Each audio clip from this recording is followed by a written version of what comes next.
what's really interesting about this that didn't come out in your question, but I think will eventually come out, is the power dynamics about who makes the decisions for what happens. So the staff were like, this is great.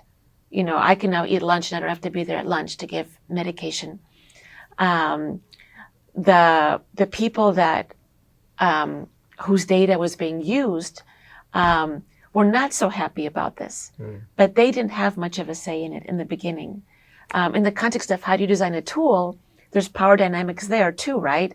For example, let's say I ended up being the CEO of a company. I designed it, and maybe I didn't ask every demographic, you know, who uses my tool, how to design it, which is why I'm really advocating for participatory design, where you design a tool, you don't know how it's going to turn out until you work with the people that will ultimately use it. And you have to prepare yourself to be open for the unexpected and for possibly designing something that might not have been your first choice. And you just have to keep reminding yourself that that's okay. But the power dynamics, I think, is something that's a big, and that we're going to keep seeing in conversations around social media again and again and again. And the reason I say this is because we're living in an era where, for example, you know, a company like Twitter, you know, can control who has access, you know, to the public, who can broadcast to the public.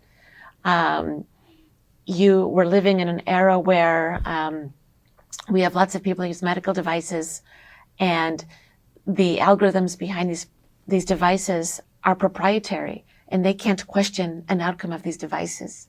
We're living in an era where an algorithm can make a decision in a courtroom, and because the algorithm is proprietary, you can't figure out why it said what it did, even though there are rights in our laws that dictate that you should know why you were accused of something. And so, you know, going back again to isolation, sorry, you know, who designed something, why they design it, and for whom are things we should always be asking.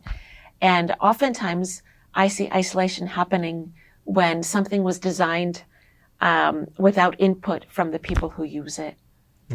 And so I would again argue for, you know, forms of design that might be organic, that might change over time, and that might allow input from people who use it, especially the vulnerable people who use it.